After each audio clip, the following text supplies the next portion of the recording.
Hey everyone, welcome to the Mobile User Acquisition Show. In the Mobile User Acquisition Show, we talk about how to use mobile user acquisition strategies to grow your app quickly and capital efficiently. The Mobile User Acquisition Show is presented by me, Shamant Rao, mobile growth leader and founder and CEO of the mobile growth consulting firm Rocketship HQ. Each episode includes strategies, tips, and pointers from the leading edge of mobile user acquisition that you can use to unlock tremendous growth for your app in a sustainable and capital efficient manner. Our guest today is Miray Alanlar, the former mobile product marketing manager at Mozilla. Miray has a wealth of experience in mobile over many years, and something she has particular expertise in is with onboarding experiences and improving retention through experimentation during the first 30 days of a user's journey, from early on, top of the funnel, first day 1 to 7, to somewhat later on until day 30. There's so much goodness and insight that Miray has that I'm excited to dive into today. As a quick housekeeping item, Miray goes into screen shares twice during this interview. So if you'd like to check that out, please check out the interview on Mobile User Acquisition Show on YouTube, or look at the show notes here on mobileuseracquisitionshow.com. Navigate to Miray's episode and look at the show notes, and we have screenshots of those in there. I'm very excited to welcome Miray Alanlar to the Mobile User Acquisition Show.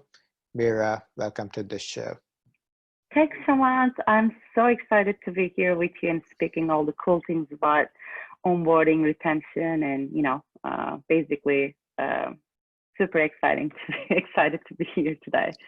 Indeed.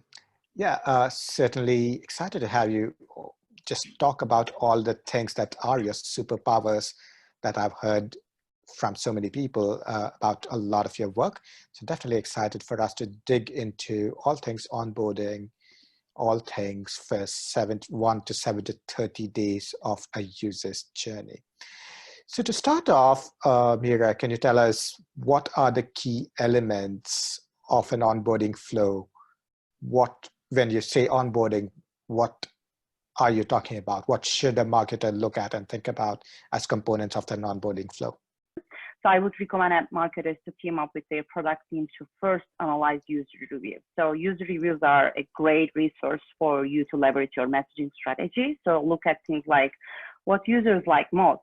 So what's their frustration to, come up with that messaging strategy, but you can always test different messages during the onboarding. So you can say like very generic things versus a very, provocative things. You can test different different number of onboarding cards. So you can test like 1 card versus 6 cards, 0 card versus 1 card. And you can, look at, and test different creatives. So you can test creatives with more human interaction or human touch in it versus creatives with a lot of writings and, colors. So call to action. So those are all great things you can test during the onboarding. But what I've seen, as a successful experience during my time at a small gaming studio and Snapchat and most recently at Firefox. So for what drives more value to your business to provide users with immediate access to your value prop. So let's think about an example. If you're SoundCloud, prompt them to check out the first playlist, even in the onboarding cards. And if your Dropbox, give users a clear signal to sign in, right? Ways you can sign in right now when you are in the onboarding phase, and you can, how you can create your first doc at Dropbox, right? Those are all great things that you can do during your onboarding. But what I've seen also like really meaningful for every business, no matter which vertical you are in, to extend your, services and your value prop for your most loyal users, aka the ones that have an account or have signed into your account and services. So the most important thing here again is to make them create an account or sign in or sign up during the onboarding experience before users shift their mindset or leave your app after they first run your app. So you have to take an advantage of that 10 to 15 seconds of their attention right after they install. So you can, again, be as creative as you want to, as bold as you want to during that first 10 or 15 seconds. Sure. So what you're saying is you make people do something during the onboarding rather than just tell them something, right? And that way they're invested in the app. That makes a lot of sense. And this is also something, we had another episode on onboarding from Samuel Hulick of useronboard.com.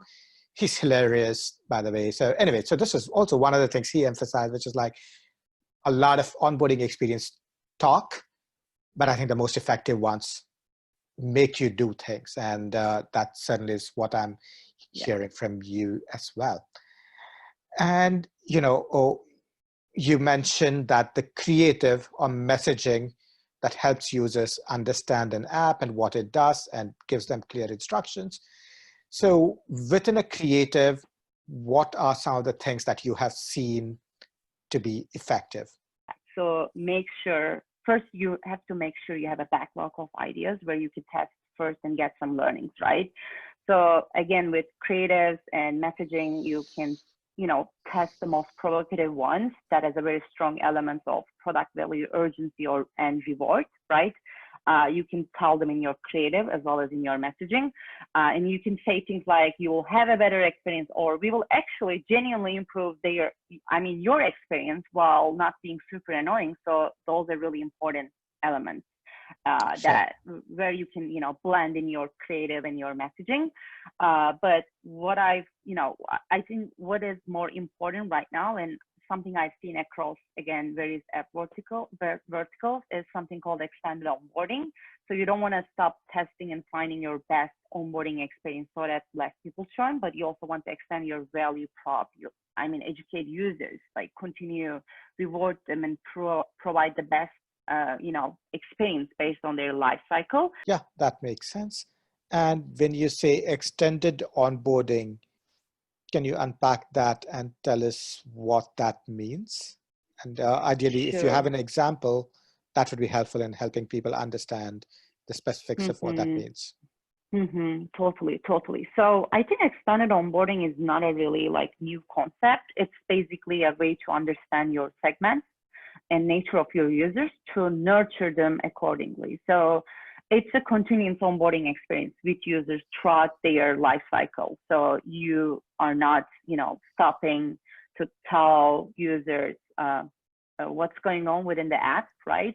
But you are, prompting them to an app with, in-app message, email, a push notification, and tying up that experience with your North Star metric in your organization. And you are basically creating an automation, right? Like automation to continue to educate users, automation to keep them engaged, automation to bring them back if they're gone during the first 30 days of app install. So it's basically an extended onboarding is a concept of using a power of your own and earned channels to connect users and leverage them with push in-app and email based on where they are left. But again, you have to be really mindful, and you don't have a luxury to blast users with annoying messages, right? So you have to be really mindful about their usage, and tailor that usage with a unique offering with the right channel at the right time, instead of again saying something generic, oh, come back and we miss you. So first thing come to my mind is to have that holistic user journey and looking at each user bucket. And speaking of that holistic user journey and basically extended onboarding, I think I would love to share with you, with your audience, to see what's user journey looks like before you create your extended onboarding experience. So I am going to start sharing my screen. Yeah. And Let's please let me know if you see my screen, Shaman. Perfect. So this is the user journey, right?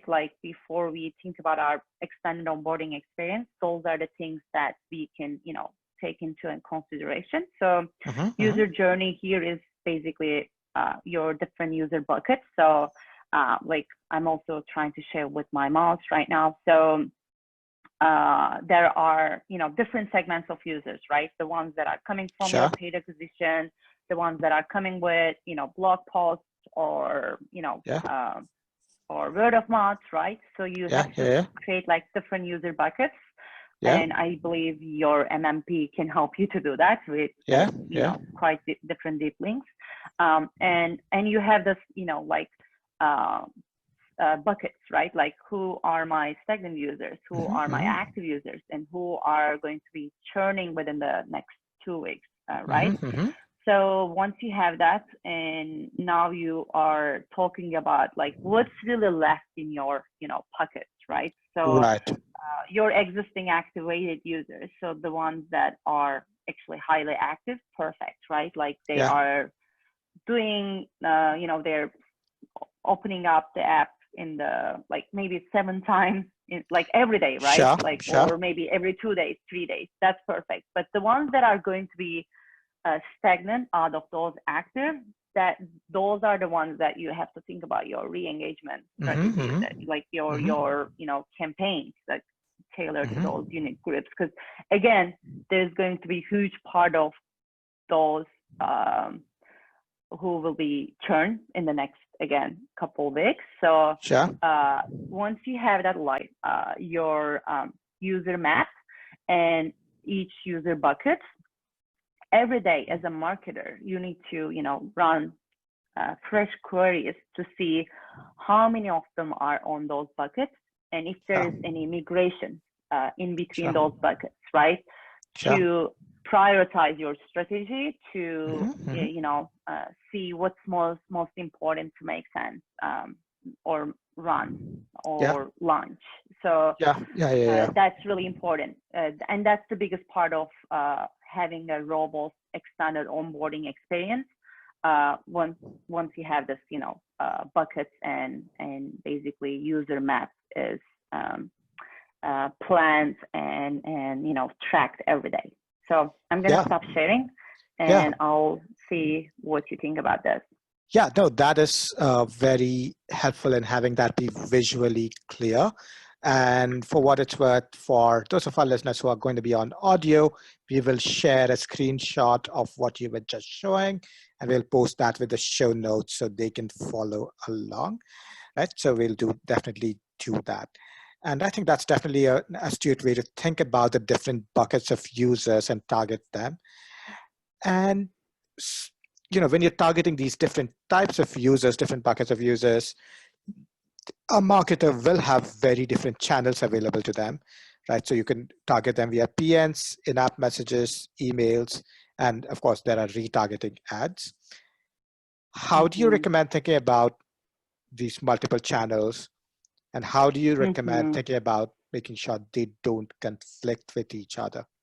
So I think for me, like if I am a new hire to a role or a company, the first thing I will say is let's start testing each channel is on, right, by each segment, and started to integrate them with automation as a first test to understand which channel is actually working best for, because we know very generic things like, right, like, I mean, such as, you cannot drive users back with in-app messages for dormant user segment or for the ones that are not in your app.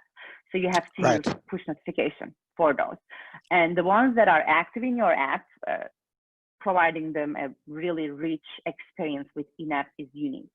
But again, those are norms, but having like maybe multiple channels available to them is something that you need to be curious and testing and learning. So I would say, I mean, again, depending on your business goal, and if you have like a data team that is actually matching your campaign IDs with your user IDs and your user IDs with your third-party in-product data, then you're very lucky, and you can, you know, analyze different user profiles and get a like full life cycle picture to tailor that picture with your messaging strategy as well as your campaigns.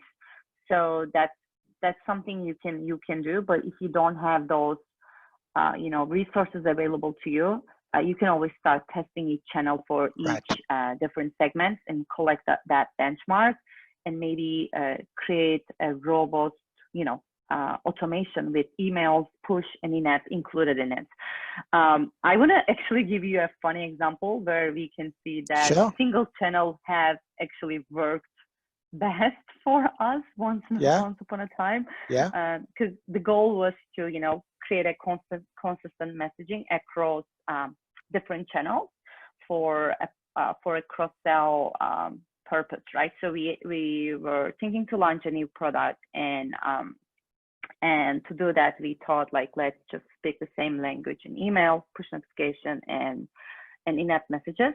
But unfortunately, the test campaign got out of control. So instead of like, you know, Q&Aing the test for certain user buckets, that push notification was sent to an entire user base, right? Yeah. That was really funny. It turned out to be the most successful campaign on their mobile engagement team, because you wouldn't, you know, think that it's like just one keyword. Like, thanks God it wasn't a funny keyword. It wasn't like something like test, but it was a product name, right? So just a single product name that drove users' attention. So even dormant users, they came back to an app. They opened the app, and we have seen a huge uplift on daily active usage, weekly, monthly. It turned out to be the most successful campaign of all time. But unfortunately, that's not the, you know, that wasn't a sustainable, sustainable like success, right? Because it was just like one time of uplift across all of your, you know, KPIs. So again, having multiple channels to work for you is important, and having that each channel tailored to each user is also important. So if you can do that within the resources that is available to you, you are lucky, and you can learn and scale. Definitely. And you can't always bank on sending a single message blast to everybody. And if you will, you know, it worked. You guys were lucky at the time. It's definitely not a repeatable, sustainable practice, right? And, you know, during the onboarding experience,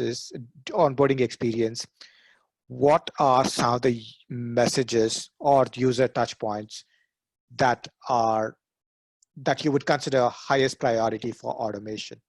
So I think, again, your North Star metric. So if you think your product works better when users sign into an account, just try to automate that during the onboarding experience, beyond the onboarding experience as well. But again, that should be really unique based on the data.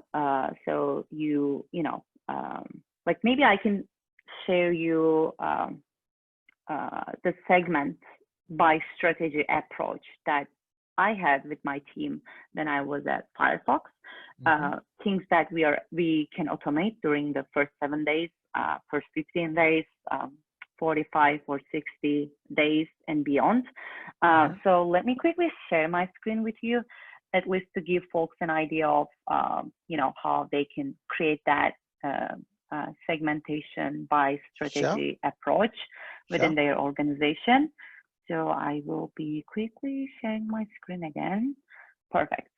So here we have the segmentation, right? We talk about user mapping, but segmentation is a way to see the big picture for us, to see things that we can automate, and strategies that we can take for each segment. So starting from the new users, first day 0 to day 7, this is again called onboarding activation, right?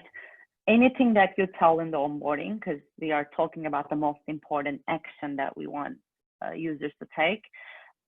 we are automating that, right? Right. So let's look at the active users. Active users are, sub-cohorts in between three levels, like low, mid, and high engaged users. And they are cohorted based on their activity level.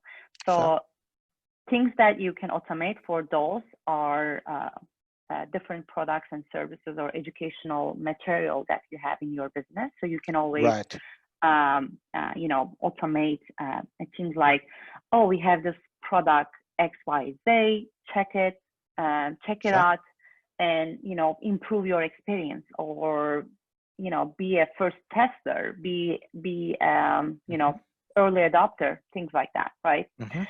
Anything that gives users a more value out of your services and products, those are the things that you can automate.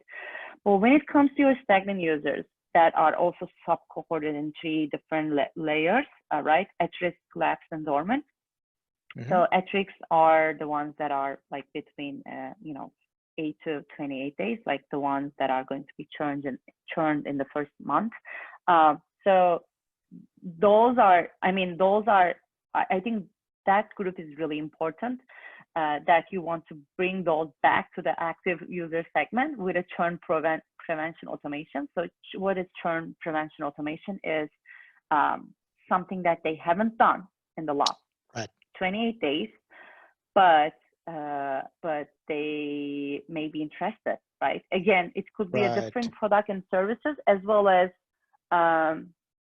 something like, I think I've seen a very helpful experience from a Uber Eats. I used to be ordering from Uber Eats a lot, but since I think I became I'm about to churn, so they sent me a push notification this morning to show the restaurants that are actually available for curbside pickup in my neighborhood. The ones that are actually, I assume that they haven't opened yet, because I know the big restaurant chains they've been serving since the beginning of outbreak, because they have already have those like Postmates and Uber Eats integrated in their services, so they're already providing that. But I wasn't aware the small ones, or more like family-owned ones are doing that. So they sent me a push notification this morning to go and check out the 3 specific ones in my neighborhood. Right. And I clicked it, and I became active, right? And for the lax and dormant ones, the ones that are all like about to go, churn, and like you don't really have a faith to bring them back, that's where you have to use the power of push notification, because you don't have anything else. They wouldn't open your email. They wouldn't, check out your app and to see the really cool rich interstitial that you did via in-app messaging. No, your push notification, the times, right? You can test different times. Like you can test like early in the morning, late afternoon, to see if they are actually engaged with the power of different times. And I seen a really funky example from another utility app. I think I read it at a white paper. So their most effective time to send push notification is 11 p.m. Like as a marketer, I'm thinking like I don't want to send anything at 11 p.m. But they're basically using as a gaming to create they create like, oh, what's going on at 11 p.m. in my phone, because that's the time. It's the time you just about to turn off all of your devices and sleep, but you see something about your habit that you can change, or if it's a habit tracking. I think it was a habit tracking app, so it gives you a reminder for the next day when you start your day. So those different timelines to send out push notification can be automated for sure, but it could also be like turn out to be like a really annoying experience for the ones that are already gone, they could delete your app. So you always have to make the analysis of like what's the benefit versus what's the harm, bad Right. reviews or uninstalls that Right. I left as a result of this campaign. So those are the things that we can think about automating for certain user segments. And I'm going to stop sharing. Yeah, no, that's a helpful framework to think about. Oh, what stage is a user in? If a user is in this bucket, let's send this automated message. Right? If a user's lapsed, let's send a lapsed user automated message, which has a certain goal. And I think that's a very helpful and simple way of thinking about it. And are there things that you would recommend not automating? So that's again such a great question. I think it again depends on your organization, right? Because when you collect that benchmark and see what's working and what's not working, you will eventually understand, okay, that's something that I shouldn't be automating because users left a lot of bad reviews as a result of this campaign, or they uninstalled, right? If you have high uninstall rate as a result of any of your messaging slash channel related campaign, you should not be automating that. And Right. if you are having a hard time to connect your different data pipelines, for instance, your campaign IDs from your third-party marketing automation tools with your in-app product tracking tool, you shouldn't be automating as well, because you would lose a sense of what has happened as a result of launching this campaign. So you have to have a really like connected data integration, like the best technology available possible to your app to automate things, because otherwise you wouldn't make like this benefit versus harm analysis.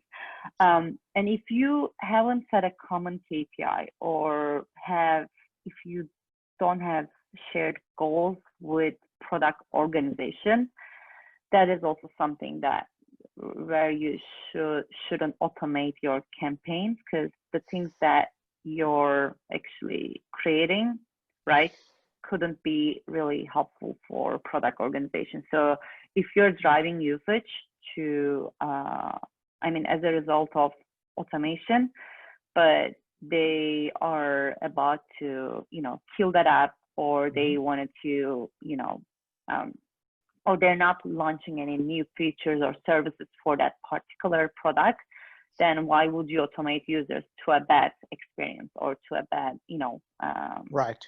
product, basically? So you have to have that clear understanding of what's really important for product with your product organization. And I think what I also heard from, I think it was Lomit Patel, who was sharing during the, marketing during the COVID-19 webinar online.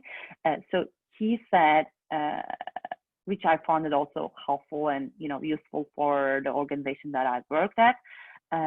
He said that we shouldn't be really automating or creating, experiences for users beyond 60 or 90 days of inactivity, because they're gone, right? They have left the products, unfortunately, the services that you have worked. So you need to find a better way. Like you need to use maybe power of push notifications instead of like automations, but maybe just a single channel use with a really, effective messaging or value prop. And you need to gradually bring them back, because you also want to be mindful. Because again, when they come to your app as a result of that campaign and they're still not happy about the product, they may leave a bad review, and you don't want that bad review, right? So you shouldn't also be automating for the ones that have gone for a longer time, and they don't have any inactivity, right? So those are the things when you think about not what is the scenarios that we shouldn't be automating. Come on. Yeah. Right. And it's also important to point out because not everything should be automated, right? Because like you said, if your data is, you don't have the data integrity, if, if your data isn't flowing the right way, or even if users have just gone for a long time, that, there's just Mm-hmm. cases where you shouldn't consider automation at all. And you should consider having some sort of more manual, sort of customized messaging to reach out to a lot of these people. Mira, this has been very instructive to me, certainly, and definitely for a lot of our listeners. I think this is perhaps a good place for us to wrap up. Uh, Mm-hmm. and, thank you so much for being on the Mobile User Acquisition Show. It's been an honor to have you here. Oh yeah, thank you so much, Shaman. I mean, this has been also really helpful conversation for me to also, think about the concepts that um, I believe that are important. And thank you so much for giving me the space to share this Yeah, learnings with a lot of folks in our industry, because I know your show is also important and being watched for many, professionals in our industry. So thanks for having me indeed, today. indeed. Yeah, thank you, and have a great rest of your day. Thank you, Shaman. You too as well. Cool. For more tips, pointers, and strategies from the leading edge of mobile user acquisition, subscribe to our YouTube channel right here or check out our blog, rocketship.hq.com/blog. Thank you.